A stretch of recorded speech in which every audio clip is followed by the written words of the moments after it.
ఇవాళ అడ్డగోలుగా నీళ్లు తవ్వుకపోతుంటే ఇష్టమున్న సైజుల్లో కెనాళ్ళు తవ్వుతుంటే ఈ ఆ కేంద్రం పట్టించుకోదు. ముఖ్యంగా నష్టపోతున్న తెలంగాణ కదా గొంతు విప్పాల్సింది. అవసరమైతే న్యాయబద్ధంగా పోరాడాలి. నీకు ఒకవేళ కేంద్రం సహకరించకపోతే సుప్రీంకోర్టుకు పో. నువ్వు పోకపోయినా కేసీఆర్ గారు మొన్ననే చెప్పిండ్రు, న్యాయవాదులతో ఆల్రెడీ ఇప్పటికే కేసీఆర్ గారు మాట్లాడుతున్నారు. ఈ రాష్ట్ర ప్రయోజనాల కోసం అవసరమైతే బీఆర్ఎస్ పార్టీ సుప్రీంకోర్టుకు వెళ్ళైనా సరే ఈ రాష్ట్ర హక్కులు మేము కాపాడుతాం. కానీ రాష్ట్రంలో ప్రజలు నమ్మి నీకు ఓట్లేస్తే గెలిచి గద్దెనెక్కిన నువ్వు ఎందుకు రాష్ట్ర ప్రయోజనాలు పట్టించుకుంటలేవన్నదే మా ఆవేదన. బాధ్యత మర్చినవు నువ్వు. అసలు ఇదంతా ఎందుకు జరుగుతుంది, ఎప్పటి నుంచి జరుగుతుంది?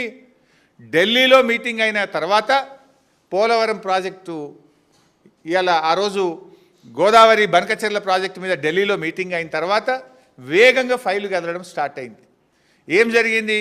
ఇప్పుడు జలశక్తి మంత్రి రాసిండు, మేము గోదావరి బనకచెర్ల ప్రాజెక్టుకు టెక్నో ఎకనామికల్ అప్రైజల్ స్టార్ట్ అయింది ప్రాసెస్సు అని కేంద్ర మంత్రి గారు రాశారు.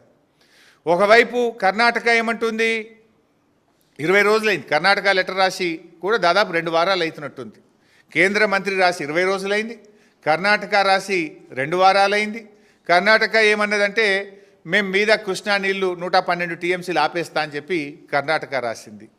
తర్వాత మహారాష్ట్ర కూడా ఏమంటుంది, వరద జలాల మీద ఒకవేళ ప్రాజెక్టులు కట్టుకోవస్తే నియమ నిబంధనలు వర్తిస్తే నేను కూడా మీద గట్టిపారేస్తా, మరిగా దాని రూల్స్ ఏందో నాకు చెప్పు జర వంపి అని మహారాష్ట్ర రాసింది.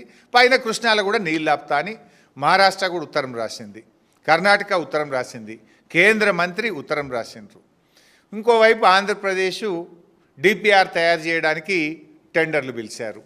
దీంతో పాటు ఇంత మూమెంట్ జరుగుతుంటే సర్వస్వం తెలంగాణ అటు గోదావరిలో నష్టపోతుంది, ఇటు కృష్ణాలో నష్టపోతుంది. సర్వస్వం నష్టపోతుంటే కూడా ఇవాళ అడ్డుకోవాల్సినటువంటి రేవంత్ రెడ్డి ప్రభుత్వం నిమ్మకు నీరెత్తినట్లున్నది. ఇంత వేగంగా పరిణామాలు జరుగుతున్నాయి. కర్ణాటక ఒకవైపు, మహారాష్ట్ర ఒకవైపు, కేంద్ర జలశక్తిలో ప్రాజెక్ట్ అప్రైజల్ ఒకవైపు జరుగుతూ ఉంది. ఇంత ఫాస్ట్గా ఒకవైపు ఆంధ్రప్రదేశ్ డిపిఆర్ టెండర్ పిలిచింది. ఇంత జరిగినా ఇవాళ పట్టించుకున్నటువంటి పరిస్థితి లేదు. ఇవాళ తెలంగాణ పరిస్థితి ఏమైపోతుంది, కింద పోతుంది మీద పోతుంది. మీద కృష్ణా నీళ్ళు పోయేటట్టున్నాయి, కింద గోదావరి నీళ్ళు పోయేటట్టున్నాయి, మధ్యలో నలిగిపోయే పరిస్థితి ఉన్నది.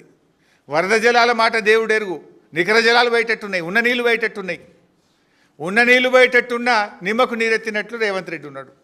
అయితే నాకు బాధ కలిగేది ఏంటంటే రేవంత్ రెడ్డి అంటే సరే ఆయన తెలంగాణ ద్రోహి, ఎన్నడూ జై తెలంగాణ అనలే, ఎన్నడూ అమరవీరుల స్తూపం కాడికి పోలే, ఎన్నడూ తెలంగాణ కోసం రాజీనామా చేయలే, ఆయనకి ఎప్పట్లా తెలంగాణ సోయి లేదు. మరి ఉత్తమ్ కుమార్ రెడ్డి ఇంకెవరన్నా ఈ క్యాబినెట్లో తెలంగాణ సోయి ఉన్నాడు ఒక్కడన్నా లేడా? తెలంగాణ నీళ్ళ గురించి ఆలోచించే వాళ్ళు ఈ క్యాబినెట్లో లేరా? మీరన్నా ఎందుకు మాట్లాడతలేరు? మరి ఉత్తరం వచ్చింది రేవంత్ రెడ్డి దగ్గరనే దాచుకున్నాడా? మీకు తెలుసా తెలియదా? అప్రైజల్ జరుగుతున్న విషయం మీకు బాధ్యత లేదా? ఇదెక్కడి బాధ?